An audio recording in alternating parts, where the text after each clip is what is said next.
हाँ जी, तो आज हम लोग पढ़ने वाले हैं ओम्स लॉ। 10th और 12th दोनों के लिए इम्पॉर्टेंट है। इसके बिना फिज़िक्स ही कंप्लीट नहीं होगी 10th और 12th की। बेसिक सा लॉ है, इम्पॉर्टेंट भी है, और 10th और 12th दोनों बच्चे देख सकते हैं, दोनों के लिए काम आएगा। 10th वालों को पहली बार, 12th वालों को तो पहले भी पढ़ चुके हैं। ओम्स लॉ सिंपल से एक सर्किट पर बेस्ड होके हम एक्सप्लेन करते हैं। एक सेल लिया आपने, उसको एक स्विच के साथ एक रेजिस्टेंस से कनेक्ट कर दिया। अब ये रेजिस्टेंस क्या चीज़ है ना, ये क्यों है, क्या है, ये अभी हम बस 1 मिनट में सीखेंगे। ये जो सेल लिया आपने, इसका पोटेंशियल डिफरेंस हमने ले लिया V वोल्ट। इस रेजिस्टेंस को हमने R कह दिया। जैसे ही स्विच ऑन किया आपने, करंट का फ्लो हो गया चालू। करंट का फ्लो चालू, पॉजिटिव टर्मिनल से चलते हुए करंट नेगेटिव टर्मिनल की तरफ आई करंट। सिंपल। तो ओम्स लॉ की जो थ्योरी है, जो स्टेटमेंट है, वो कोई बहुत बड़ा रॉकेट साइंस नहीं है। वो सिंपल सी बात है कि जितना ज़्यादा वोल्टेज का आपने सेल यूज़ किया है सर्किट में, उतना ज़्यादा करंट सर्किट में फ्लो करेगा। सिंपल है। जो पोटेंशियल डिफरेंस है वो करंट के डायरेक्टली प्रोपोर्शनल है। बस ये हमारा ओम्स लॉ है। V is directly proportional to I। Proportionality का सिंबल हटा के अगर इक्वल टू लगाते हैं तो वहाँ पर एक कांस्टेंट लिखना पड़ता है। तो यहाँ उस कांस्टेंट को हम R सिंबल को से रिप्रेजेंट करते हैं और उसको बोलते हैं रेजिस्टेंस। वैसे ये कांस्टेंट है इस सर्किट के अंदर और इसका नाम हम लोग रखते हैं रेजिस्टेंस। ठीक। ये जो रेजिस्टेंस है वो इस फॉर्मूले के अंदर, ये है हमारा V equal to I R, Ohm's law का formula. Potential difference is directly proportional to current flowing in the circuit. Potential difference ज़्यादा, करंट ज़्यादा। ठीक। इस लॉ की जो ये स्टेटमेंट बनी, इसकी कंडीशन है ये R must be a constant. अगर ये R कांस्टेंट नहीं है, रेजिस्टेंस कांस्टेंट नहीं है, तो ओम्स लॉ वेरीफाई नहीं होगा। ठीक है। तो ये कांस्टेंट कब तक हो सकता है, किस किस चीज़ों पर ये डिपेंड करता है? भाई सबसे पहले तो टेम्परेचर पे डिपेंड करता है। इस वायर के, जो ये रेजिस्टेंस की वायर थी, उसके क्रॉस सेक्शन एरिया पे डिपेंड करता है। लेंथ पर भी डिपेंड करता है ना। और तीसरी चीज़ है मटेरियल। ये वायर किस चीज़ की बनी हुई है, आयरन की है कि कॉपर की है कि एल्यूमिनियम की है कि टंगस्टन की है। इसको हम एक सिंबल रो, जिसको रेजिस्टिविटी कहते हैं, से डिनोट करेंगे। लेकिन इस रेजिस्टिविटी को हम लोग आज रेजिस्टेंस वाले टॉपिक में नहीं समझेंगे। आज हमारा कंसर्न है रेजिस्टेंस क्या है और क्यों है, इसका कॉज क्या है ना। रेजिस्टेंस से ज़्यादा इंपॉर्टेंट इसका कॉज एक्चुअली कि होता क्यों है। तो V equal to I R का जो लॉ है, ओम्स लॉ, इसकी कंडीशन ये है कि ये जो वायर है, ये जो रेजिस्टेंस है, सर्किट है, इसका टेम्परेचर कांस्टेंट ही रहना चाहिए। अगर इसका टेम्परेचर चेंज हो रहा है तो रेजिस्टेंस चेंज हो रहा है, और रेजिस्टेंस चेंज हो रहा है तो ओम्स लॉ वेरीफाई नहीं होगा। आगे की क्लासेस में, यानी कि 12th में, 10th वालों के लिए 12th में जब वो आएंगे तो वहाँ पर आपको कुछ ऐसे सर्किट भी मिलते हैं जिसमें V और I प्रोपोर्शन में नहीं होते, है ना। तो उस केस में हम बोलते हैं कि वहाँ वेरीफाई नहीं हो सकता ओम्स लॉ। V को चेंज करने से I चेंज होगा, इंक्रीज ही होगा या डिक्रीज ही होगा, वो भी फिक्स है, लेकिन उसी प्रोपोर्शन में नहीं होगा। तो ओम्स लॉ वेरीफाई होने का मतलब है V ट्वाइस किया तो I भी ट्वाइस ही होना चाहिए एग्जैक्ट। अगर ट्वाइस नहीं हो गया, 1.5 टाइम्स हो गया या 2.5 टाइम्स हो गया, तो ओम्स लॉ वैलिड नहीं रहा। तो ये चीज़ हमारी है कि ओम्स लॉ की कंडीशन क्या हो गई, टेम्परेचर और cross section area must be constant. ठीक है। तो ये तो रही थ्योरी की बात, इसमें कोई बहुत बड़ी बात नहीं थी, ये सिंपल सी बात है। स्कूल में भी टीचर समझाते हैं तो समझ आ जाता है, इसमें कोई बड़ा प्रॉब्लम नहीं आती। हमारा जो आज कंसर्न है वो है इसका कॉज। अच्छा, कॉज में आने से पहले इसका एक छोटा सा पार्ट, इसकी यूनिट वगैरह भी देख लो भी। रेजिस्टेंस की यूनिट क्या होती है ना। तो इसकी SI यूनिट होती है ओम। इस ओम को ऐसे सिंबल से डिनोट करते हैं, ग्रीक लेटर है, सब ग्रीक से ही निकले ये, है ना। ओम नाम है। ओम नाम क्यों पड़ा, क्योंकि डिस्कवर इससे ओम ने किया था, जॉर्ज साइमन ओम। ठीक है ना, जर्मन साइंटिस्ट था, फिजिसिस्ट था। अब उसने डिस्कवर किया तो अपने नाम पे रखेगा, चंकी पांडे डिस्कवर करता तो पांडे जी रख लेता, है ना, पर ओम ने किया तो ओम रख दिया उसका नाम, ठीक है, तो ये उसकी एसआई यूनिट होगी।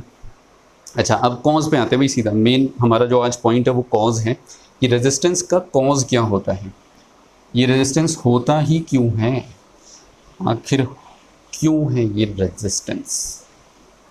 देखो इस वायर को, ये जो रेजिस्टेंस वायर मैंने यहाँ बना रखी है, इसको जूम इन करके देखो जरा, है ना, जूम इन करके, जूम इन कर दिया, मोटी सी हो गई अब ये वायर। अब इस वायर के अंदर आपको क्या क्या चीज़ें दिखेंगी, बेसिकली ना दो चीज़ें दिखेंगी, एक तो मोटे मोटे से बहुत बड़े साइज़ के पॉजिटिव आयंस दिखेंगे। अब आप कहोगे वायर के अंदर आयंस कहाँ से आ गए भाई, ये तो मेटल है। देखो जो मेटल होते हैं उसमें फ्री इलेक्ट्रॉन्स होते हैं, और वो फ्री इलेक्ट्रॉन्स फ्री कहाँ से होकर आए हैं, एटम्स से ही तो फ्री होकर आए हैं। तो जब वो एटम से निकल के बाहर फ्री स्पेस में आ गए तो अब तो वो आयन कहे जाने चाहिए, है ना, बेसिकली एटम्स ही हैं, कंफ्यूज नहीं होना है। लेकिन क्योंकि वो फ्री इलेक्ट्रॉन फ्री होकर बाहर आ जाते हैं, तो जब भी एटम से इलेक्ट्रॉन फ्री होकर बाहर आ जाए या कोई फालतू एटम उसमें इलेक्ट्रॉन उसमें चला जाए तो वो एटम नहीं रहता, आयन बन जाता है। तो अब हम इसको आयन का नाम देंगे तो ज़्यादा बेटर है। लेकिन ये साइज़ में बहुत बड़े होते हैं, ऑफकोर्स एटम के साइज़ के ही होते हैं लगभग, है ना, तो ये हिलते डुलते नहीं है, ये अपनी अपनी जगह पर ऑलमोस्ट फिक्स होते हैं। हिलते डुलते कौन है, फ्री इलेक्ट्रॉन, छोटे छोटे से फ्री इलेक्ट्रॉन्स, ये कभी इधर टकराएं, कभी उधर टकराएं, कभी इधर टकराएं, फिर इधर टकराएं, ऐसे ऐसे ऐसे करके रैंडम मोशन करते रहते हैं, आगे पीछे आगे पीछे, है ना, एकदम फ्री इलेक्ट्रॉन। नाम फ्री पड़ा है भी, फ्री है, खुले सांड की तरह। तो इधर उधर कहीं भी जहाँ मन आता है घुस जाते, धेड़ पेड़ मारते रहते हैं, ठीक है। लेकिन जैसे ही आप स्विच ऑन करते हो, बैटरी अपना करंट लगाती है इनको, होता क्या है, ये पॉजिटिव टर्मिनल, बैटरी का positive terminal in negative charged electrons को ड्रिफ्ट करना शुरू कर देता है अपनी तरफ, है ना, खींचना शुरू कर देता है। ये ड्रिफ्ट वर्ड हमेशा ध्यान रखना, 2-3 जगह और भी आएगा आगे की साइंस में। ड्रिफ्ट का मतलब ऐसी मोशन होता है कि जो ज़बरदस्ती वाली मोशन हो, कि उसकी बंदे की जाने की टेंडेंसी नहीं है उधर, उधर वो जाना नहीं चाहता लेकिन उसे खींचा जा रहा है ज़बरदस्ती। तो फ्री इलेक्ट्रॉन्स की टेंडेंसी नहीं है कि वो खींच के एक तरफ ही चले, उसकी टेंडेंसी है खुला घूमे इधर उधर। तो लेकिन बैटरी का पॉजिटिव टर्मिनल पॉजिटिव है, ये नेगेटिव है, उसको खींचेगा इलेक्ट्रोस्टैटिक फोर्स से, तो ड्रिफ्ट करना इसे बोलते हैं। तो ये इलेक्ट्रॉन अब ये इलेक्ट्रॉन कैसे चलता है ना, अब ये रैंडमली चलेगा तो सही, आगे भी पीछे भी, लेकिन अब आप नोटिस कर रहे हो ये धीरे धीरे ना आगे ही बढ़ता जा रहा है। रैंडम अभी भी आगे पीछे, पीछे भी आया, लौट कर पीछे भी आएगा थोड़ा सा, लेकिन अल्टीमेटली नेट मोशन इसका नेट ड्रिफ्ट आगे की तरफ ही बन जाएगी, ठीक है। तो ये जो इलेक्ट्रॉन की यानी कि चार्ज की, इलेक्ट्रॉन भी एक चार्ज है, पॉजिटिव हो या नेगेटिव हो, चार्ज होता है। तो इलेक्ट्रॉन जो नेगेटिव चार्ज है, उस इलेक्ट्रॉन नेगेटिव चार्ज की एक नेट मोशन जैसे ही एक साइड बन जाती है, सर्किट के अंदर एक नेट करंट आ जाता है और वो करंट चलना शुरू हो जाता है। अच्छा, कुछ बच्चे यहाँ पर भी थोड़ा सा ना रह जाते हैं वीक। देखो मैंने अभी तक जो भी समझाया उसमें कोई बहुत नई बात नहीं समझाई, ये सब अपने अपने ट्यूशन अपने अपने स्कूल में आप लोग पढ़ चुके होते हो, है ना, इसमें कोई नई बात नहीं है। तो जिनका अभी भी टॉपिक क्लियर नहीं हुआ उसके लिए मैं एक छोटा सा एग्जाम्पल और ले लेता हूँ, उससे पक्का हो जाएगा कि ये मूवमेंट जो होती है वो एक्चुअली होती कैसे है पॉसिबल, है ना, ड्रिफ्ट वाली चीज़। क्योंकि यही है देखो बेसिक फंडा, रेजिस्टेंस का कॉज आपको ऐसे ही समझ आएगा। मैं बताता हूँ, सपोज करो आपने एक बहुत बड़ा सा हॉल इमेजिन किया है, हॉल बोले तो बहुत बड़ा कमरा, है ना, उसमें आपने एक कोने पे एक डोर लगाया, दूसरे कोने पे एक दूसरा डोर लगाया, है ना, और इस हॉल में बहुत सारा सा ना सामान बिखरा हुआ है रैंडम मैनर में, जैसे अपन लोग के घर में पड़ा रहता है ना, इधर उधर ऐसे पड़ा हुआ है, मतलब घर में नहीं, रूम में, अपने अपने रूम में हम लोग ऐसे डाल के रखते हैं ना। घर में तो मम्मी संभाल के रखती हैं भाई, पर अपना रूम तो अपना ही होता है ना। ये ना, अब आप कहोगे सामान भी बना रहे हो तो ज्योमेट्री की शेप बना रहे हो, अब भैया मेरे दिमाग में और क्या आएगी नई चीज़ बताओ, है ना, कोई चिड़िया विड़िया तो आएगी नहीं बनाना, है ना। ये बहुत सारा सामान मान लिया आपने, ऐसी रैंडम इधर उधर बिखरा हुआ है। अब यहाँ हमने सपोज किया इस डोर से ना एक लड़का आएगा घुस के, मतलब इमेजिन कर लेना लड़का है ना, इतना इमेजिनेशन। देखो मेरी ड्राइंग इससे अच्छी नहीं हो सकती। अब साइंस वालों से आप लोग क्या उम्मीद करोगे और वही PCM वालों से। बायो वाले तो फिर भी मस्त एकदम हृदय का डायग्राम बनाते हैं, हृदय का। अपन लोग नहीं बनाते कहीं डायग्राम वायग्राम, ठीक है। ये क्या है इसके हाथ में? एक बहुत हैवी सी मेटल की बॉल। अब मैंने मेटल बोला तो आपके माइंड में आ जाना चाहिए अच्छी खासी हैवी है ये, है ना, भारी। इसको खींचने में दम लगाना पड़ेगा। उसने एक स्ट्रिंग से बांध के, एक चेन से बांध के, है ना, और फ्लोर पे एक बॉल रखी हुई है हैवी सी। और क्या करना है इस लड़के को, यहाँ से एंटर करके और यहाँ से एग्जिट मारना है। और स्पीड से करना है ये काम, है ना, घूमते टहलते नहीं करना।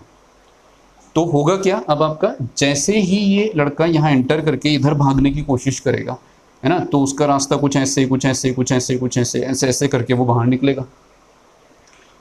अब आप इमेजिन करो, माइंड में थोड़ा सा इमेजिन करो, कॉमन सेंस की बहुत थोड़ी सी जरूरत पड़ेगी बस, कि ये जो बॉल होगी, जब ये लड़का ऐसे ऐसे ऐसे करके भागेगा रूम में से, तो ये जो बॉल होगी इसका मोशन कैसा दिखेगा आपको। मान लो आप छत पे टंग गए, है ना, छत के जो पंखा है ना उसके ऊपर बैठ के और उस बॉल के मोशन को देख रहे हो, ऐसे मानो, तो कैसा दिखेगा आपको।